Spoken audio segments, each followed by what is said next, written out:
Olá, tudo bem? Sejam bem-vindos. Sem muita enrolação, já vamos direto para o assunto do vídeo. Hoje eu vou estar falando o porquê o Brasil é um dos países mais improdutivos que já existiu.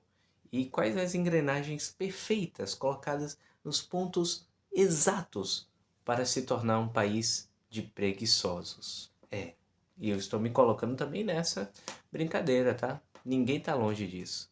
Vamos começar primeiro falando dos políticos, até o CLT. Se prepare que a surra vem para todo mundo. Políticos, vamos lá.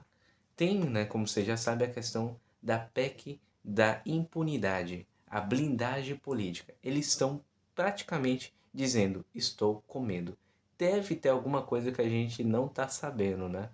Isso assusta muito, porque agora, para a gente fazer uma procuração, né, uma ação penal, através, por exemplo, do próprio STF, precisa de uma liberação do Senado, ou seja, é, cria uma dependência entre os poderes, que é uma coisa que eu saiba na democracia, na legislação, tem que os poderes eles são independentes, não pode um sobrepujar o outro.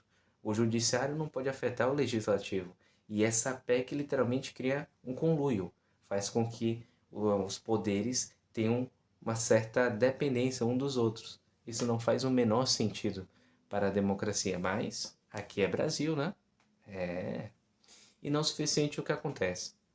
Existe um limite para essa espécie de liberação de 90 dias. Então, por exemplo, se o STF julgar, né, que tal pessoa precisa ser procurada, né, analisar seus registros e tudo, o Senado tem 90 dias para poder fazer essa liberação. Tempo mais que o suficiente para guardar qualquer tipo de prova existente e, consequentemente, se safar. Não o suficiente para responder judicialmente para ações penais pelo STF também depende da liberação do Senado. E outro detalhe, mesmo que seja pego em flagrante a crimes inafiançáveis, eles podem não ser presos também.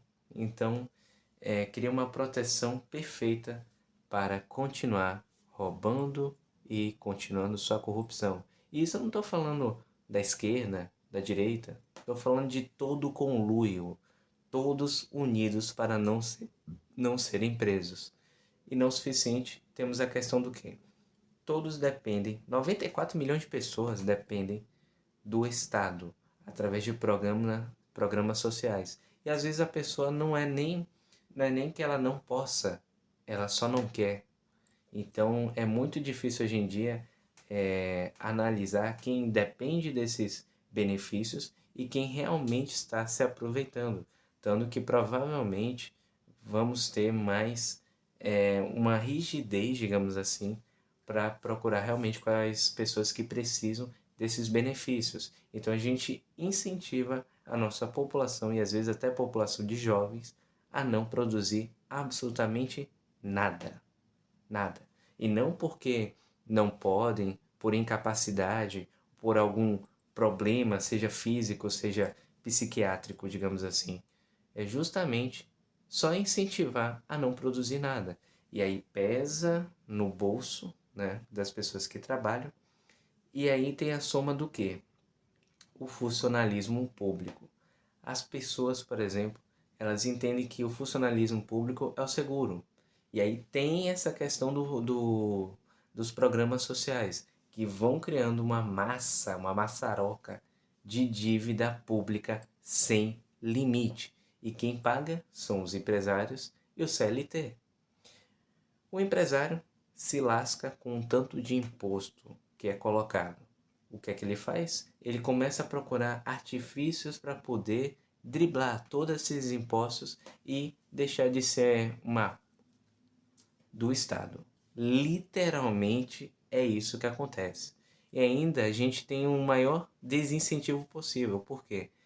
É tanto imposto que, como eu já falei, vale mais a pena botar num CDB, um LC/LCA, do que ser produtivo. Porque eu vou pagar 27% de imposto ao invés de 34% a 40%. E aí, com essa margem apertada, vem o coitado do CLT. Trabalha pra cacete, mais de 8 horas de trabalho e não produz absolutamente nada. Temos um dos índices piores do mundo. Somos o que mais trabalha e o que menos produz e o que menos recebe.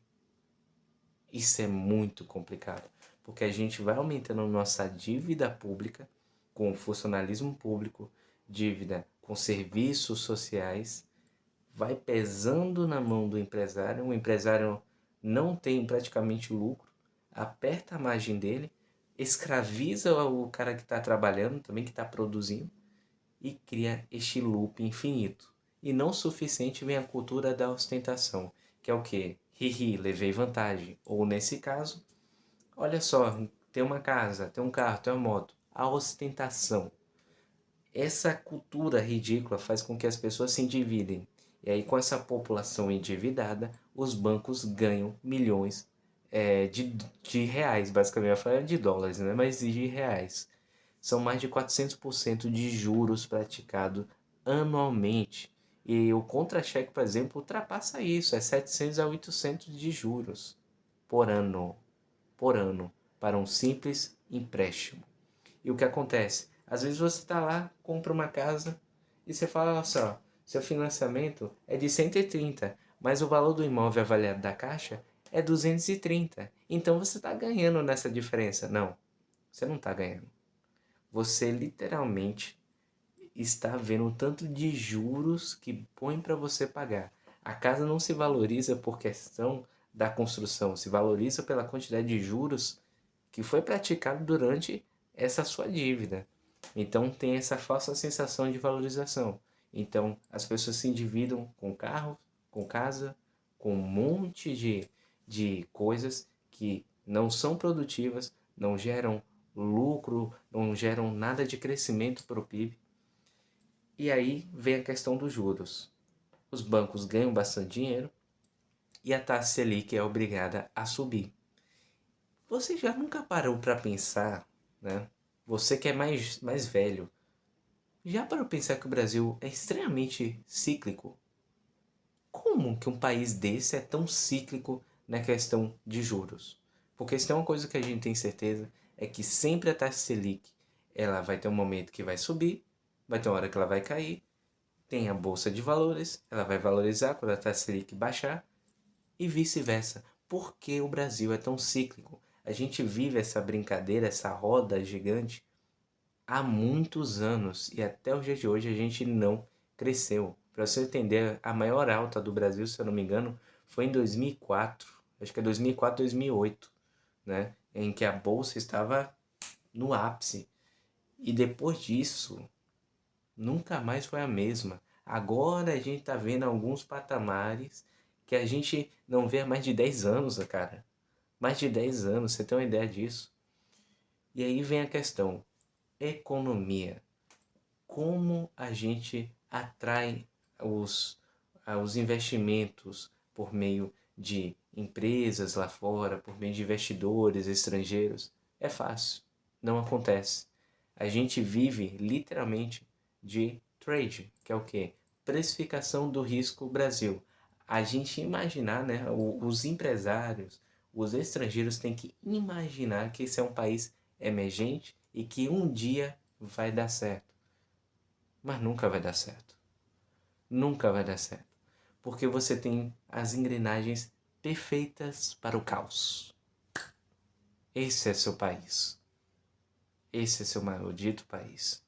E ainda tem gente que chega aqui no meu canal e fala assim: mas não existe instabilidade política.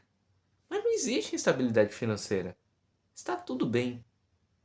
Cara, a gente tá tão acostumado de desse loop infernal que a gente não sabe o que é normal.